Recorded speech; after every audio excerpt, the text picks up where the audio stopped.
నమస్తే, welcome to Telugu రాజ్యం.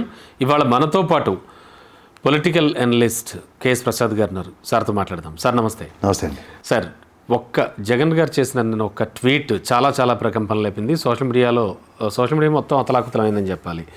ఎందుకంటే పవన్ పేరుని ఉచ్చరించడానికే చాలాసార్లు ఇబ్బంది పడేటువంటి జగన్ గారు పవన్ కొడుకుకి చిన్న ప్రమాదం జరిగితే వెంటనే స్పందించారు. దీన్ని ఎలా చూడొచ్చు? దీన్ని ఏ స్థాయిలో మాట్లాడుకోవచ్చు? నేనైతే ఖచ్చితంగా ఒక విషయం చెప్పగలను సార్. రాజకీయాలకు అతీతంగా చిన్నపిల్లల్ని, ఆడపిల్లల్ని, కుటుంబ సభ్యుల్ని చూడాలి. చిన్నపిల్లాడు, అతను అభంశుభం తెలియని చిన్నపిల్లాడు, ఆ బాబుకి కష్టం వస్తే మానవతా హృదయంతో ఎవరైనా స్పందించాలి. అదే జగన్మోహన్ రెడ్డి గారు స్పందించడం నేనైతే అతిశయోక్తి అనుకోవట్లే. అండ్ మోర్ ఓవర్ కానీ అశ్రద్ధగా ఏం అవ్వలేదు అనుకుని తర్వాత కొంచెం ఇబ్బందికరంగా ఉందని పరిగెడుతున్న పవన్ కళ్యాణ్ గారికి చూస్తే నాకు చాలా హాస్యాస్పదంగా ఉంది. ఎందుకంటే కమిట్మెంట్ టువర్డ్స్ అరకు ప్రజలకి ఇచ్చాను, మన్యం ప్రజలకి వెళ్ళాను అన్నది కరెక్టే. I'm not contradicting that. కానీ ఆ తీవ్రతని ఎంబసీ ఫోన్ చేసేదాకా కూడా తెలియట్లేదు అన్నది మాత్రం చాలా హాస్యాస్పదం. ఓకే, ఇప్పుడు ఆయన స్థాయికి వాళ్ళు నిజంగా ప్రజల పట్ల ఆయన కమిట్మెంట్కి వెళ్ళాడు. అక్కడ కార్యక్రమం అయిన తర్వాత బయలుదేరారు అంతే. ఇక్కడ నేను ఎప్పుడు మీరు గమనిస్తే డైవర్టింగ్ పాలిటిక్స్కే పెద్ద పెట్టేస్తున్నారు. ఒక ఇష్యూ ఫ్లేరప్ ఆల్రెడీ లోకేష్ అదే సతమతం అవుతున్నాడు. ఏదైనా ఇష్యూ నేను చేసిన వెంటనే పవన్ కళ్యాణ్ లైమ్లైట్లోకి వస్తున్నారని. ఇప్పుడు ఏంటంటే ఆ కూటమి స్ట్రాటజీ అది. జగన్మోహన్ రెడ్డి గారికి ఏదైనా జరిగేసరికల్లా ఇమీడియట్గా దాన్ని డైవర్ట్ చేయడానికి ఎక్కడో దగ్గర ఏదో ఒక ఇష్యూని ఫ్లేరప్ చేస్తున్నారు. నేను సడన్గా చిరంజీవి గారి దంపతులు వెళ్ళడానికి కూడా ప్లాన్ చేసిందంతా మీడియా ఒక డిస్కషన్ అండ్ డిబేటబుల్ టాపిక్ అయిపోయింది. అంతే రాప్తాడ్ ఇష్యూ సప్రెస్ చేయడానికి అంతే, దాంట్లో ఏం లేదు. రెండోది ఏంటంటే చిన్నపిల్లడు, ఆ బాబుకి నిజంగా కష్టం వస్తే, నిజంగా నా కుటుంబంలో కూడా ఒక ఫైర్ యాక్సిడెంట్ అయింది, నాకు తెలిసి ఆ కష్టం ఎంత ఉంటుందో. అందులో అంత చిన్నపిల్లడు తట్టుకోవాలని ఆ భగవంతుడు ఆ పిల్లడికి కూడా మంచి మానసిక స్థైర్యాన్ని ఇవ్వాలని నేను కూడా భగవంతుని వేడుకుంటాను. తప్పలేదు, అంతా కోరుకున్నారు, అందులో ఎవరైనా కోరుకోవాల్సిందే. ఎందుకంటే అంత చిన్నపిల్లలకి కాదు కదా, మనం ఎవరి మీద పడి ఏడిచేంత స్థాయిలో ఎవరికి ఉండవు. అందరూ చిన్నపిల్లల మీద. నేనైతే అసలు నాకు పిల్లలు కూడా లేరు, అంచేత ఆ విలువ నాకు ఇంకా బాగా తెలుసు.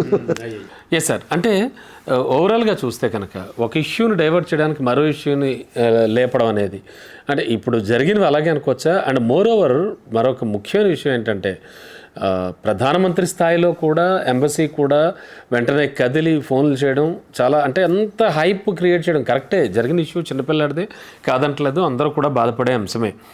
కానీ అంటే అంత ఇంపార్టెన్స్ ఇచ్చేసి ఇంకా చాలా ఇష్యూస్ ఉన్నాయి సార్ మొత్తం దేశంలో. నేను చెప్తుంది అదే సార్. మీరు నిన్న రాప్తాడ్ తర్వాత ఈ డెవలప్మెంట్స్ గమనించండి అంటున్నా. ఇప్పుడు రాప్తాడ్ ముందు రోజే జరిగింది కదా, అరకు ఆయన పర్యటనలో ఉన్నప్పుడు, మన్యం జిల్లాలో పర్యటనలో ఉన్నప్పుడు జరిగింది. అప్పుడు ఇంత ప్రధానమంత్రి గారు ఇంతంత ఫ్లేరప్ ఎందుకు అవ్వలే, ఇంక్లూడింగ్ ఎంబసీ దాకా. బై ది టైం ఎక్కడైతే మొమెంటం వచ్చిందో ఇక్కడ ఫస్ట్ థింగ్ నేను ఒకటే చెప్తా, వీళ్ళు సునీతమ్మ గారి స్టేట్మెంట్స్ కానీ, అలాగే నెక్స్ట్ ఈ పవన్ కళ్యాణ్ గారు చంద్రబాబు విషయంలో కానీ ఇవన్నీ మీరు all of a sudden popup అయినవి. ఓకే, టు ఇష్యూ డైవర్షన్కి ఆల్రెడీ మెంటల్ బ్లాక్లు ప్రిపేర్ చేసి కూర్చోబెట్టారు. దానికి ఇంకోటి యాడ్జెక్టివ్లో పవన్ కళ్యాణ్ భయపడుతున్నారా? ఏమన్నా హైలైట్ ఇవన్నీ చెప్పకూడదు సార్. రాజకీయాల్లో ఇవన్నీ సర్వసాధారణం. ప్రత్యర్థులు ఎందుకంత పేరు వచ్చేయడం అనేది కూడా ఆలోచిస్తున్నారా? పేరేని కాదు సార్. ఇప్పుడు ఎక్కడ అది చర్చనీయాంశం కాకూడదు. ఓకే, డిబేటబుల్ ఇష్యూ కాకుండా డైవర్షన్ ప్రతిదానికి ఒక ఆల్టర్నేటివ్ మెకానిజం క్రియేట్ చేస్తారు. ప్రతి ఇష్యూలో ఇప్పటిదాకా మీరు జరిగిన ప్రతి పరిణామం చూడండి. మిర్చి అడిగెళ్ళాడు ఎమ్మెల్సీ కోడ్, ఏది పడితే దానికి నెక్స్ట్ అక్కడ డొక్కు వ్యాన్ ఇచ్చారని కానీ అక్కడ ఏదో గడ్డి తగలడిపోయింది, ఇక్కడ ఏంటి ఇనప కంచెలు వేసిన ఇల్లు, ఆయన సొంత ఇల్లు ఆయన ఎలా కౌంటర్లో కట్టుకుంటారు, మీకేంటి బాధ. అలా మీరు చూడుకోవాలంటే ప్రతిదానికి టిట్ ఫర్ టాట్ అనే బదులు ప్రతిదానికి ఒక ఆల్టర్నేటివ్ క్రియేట్ చేస్తారు. సో ఈ పరిణామాలు ఎలా ఉంటున్నాయంటే ఖచ్చితంగా అభంశుభం తెలియని పిల్లల్ని కూడా రాజకీయ వేదికల కింద వాడద్దు అన్నది నా విన్నపం. బాబుకి వచ్చిన కష్టం ఎవరు పగోడికి కూడా రాకూడదు. అంత చిన్నపిల్లాడు అతను, చక్కగా బుజ్జిగా ముద్దుగా ఉన్నాడు అతను. సో ఈ నేపథ్యంలో వీళ్ళు ఖచ్చితంగా ఇష్యూని డైవర్ట్ చేయడానికి మరో ఇష్యూని లేపుతున్నారంటారు. కోఇన్సిడెన్సెస్ ఇది. దానికి తగ్గట్టు మీరు పవన్ కళ్యాణ్ గారు కూడా ఆయన మాట్లాడుతుంది కదా, మా పెద్ద అబ్బాయి బర్త్డే రోజు మా చిన్న అబ్బాయికి, ఇవన్నీ మెలోటిక్గా సెంటిమేటిక్గా ఇవన్నీ ఎక్కడికి మనం అదే ముందు రోజు పర్యటనలోనే హౌటాహౌటిన పరిగెడుతున్న పవన్ కళ్యాణ్ గారు. అంటే పవన్ కళ్యాణ్కి విపరీతమైన ఇంపార్టెన్స్ ఇచ్చేస్తుందా కేంద్రం? ఏంటి, ఎలా అర్థం చేసుకోవాలి దాన్ని? అంటే వెంటనే రియాక్ట్ అయిపోయి ఎంబసీ నుంచి మాట్లాడించామని ప్రధానమంత్రి కార్యాలయం నుంచి దాన్ని ఎలా అర్థం చేసుకోవాలంటారు? షిండే అన్నది ఎప్పుడు మర్చిపోకూడదు మనం. అంతే. షిండే ప్రిపరేషన్స్ ఎప్పటి నుంచో ఉన్నాయన్నది వాస్తవం. సో అందులో భాగంగానే ఇవన్నీ కూడా జరుగుతాయి. వాళ్ళు ఎట్టి పరిస్థితుల్లో second place third place emerge అయ్యి థర్డ్ నుంచి సెకండ్కి ఆ వెస్ట్ బెంగాల్ స్ట్రాటజీలలో కూకటి వేలతో పెగలించడానికి ఏపీలో కూడా అదే అప్లై చేస్తున్నారు. గ్యారంటీగా వాళ్ళకి ఇంకా భేదాలు లేవు, అంతే, అసలు మొమాటలే ఉండవు. అందులో భాగంగానే ఇదంతా కూడా దట్ జరుగుతుంది. Is all part and parcels. Yes. That reading the vibrations అండి. ఇప్పుడు జననాయకులకి ఎవరు, జనం ఎంత మొమెంటం ఇచ్చారా అన్నది ఇప్పుడు జనంలోనే ఒక డిబేటబుల్ టాపిక్లో అవుతున్నప్పుడు ద 11 versus 164 అన్నది కంటిన్యూస్గా దాని మీద చర్చ జరుగుతుంది ప్రజల్లో. దానికి తగ్గట్టు పోనీ 11 సప్రెషన్ అయిన దగ్గర మనం తెలుగుదేశం పార్టీని నెల్లూరులో మానాడు దాకా అసలు నేను ఎప్పుడు వాళ్ళ దగ్గర నుంచి ఇంత వైబ్రేషన్స్ నేను చూడలే. తర్వాత చంద్రబాబు నాయుడు గారు అరెస్ట్ తర్వాత కూడా ప్రజా ప్రతిస్పందన లేదు. రిలీజ్ అయిన తర్వాత కనబడింది తప్ప.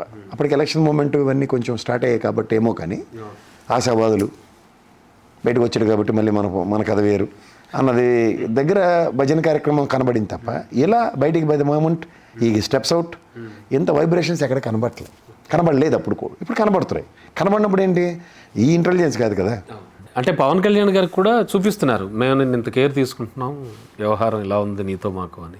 అలా కాదు కదా. ఇప్పుడు డైరెక్ట్గా ఇంత అటెన్షన్ పురంధేశ్వరమ్మకో లేకపోతే సుజనా చౌదరికో సీఎం రమేష్కి ఇస్తే దమిడి ఉపయోగం ఉండదు. సో ఆబ్వియస్గా ఎవరికి ఇవ్వాలి? ఇక్కడ రాష్ట్రంలో ఇద్దరు క్రౌడ్ పుల్లర్స్ ఉన్నారు, ఒకరు జగన్మోహన్ రెడ్డి, ఒకరు పవన్ కళ్యాణ్ గారు. సో క్రౌడ్ పుల్ అయిన తర్వాత దాన్ని ఎలా మనం సస్టైన్ చేయాలన్న దానికి ఇవాళ 164తో సస్టైన్ అయింది అనుకుని ఇన్వర్టెడ్ కామాలో పెట్టారు. షిండే ప్యాకేజ్ కోసం ఆతృతంగా ఉన్నారు వాళ్ళు. షిండే అని కాదు, షిండే మూవ్ ఉంటుంది.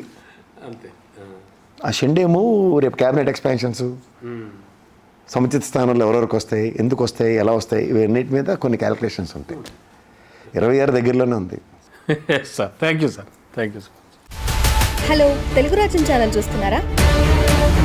సామాజిక రాజకీయ జీవన చిత్రణే తెలుగు రాజ్యం. అతిశయోక్తులు అసత్యాలు ఉండవు. రాజకీయ కోణం కాదు, ప్రజా కోణమే కొలబద్ద. తెలుగు రాజ్యం వీక్షణ మీ ఉత్తమ అభిరుచికి నిదర్శనం.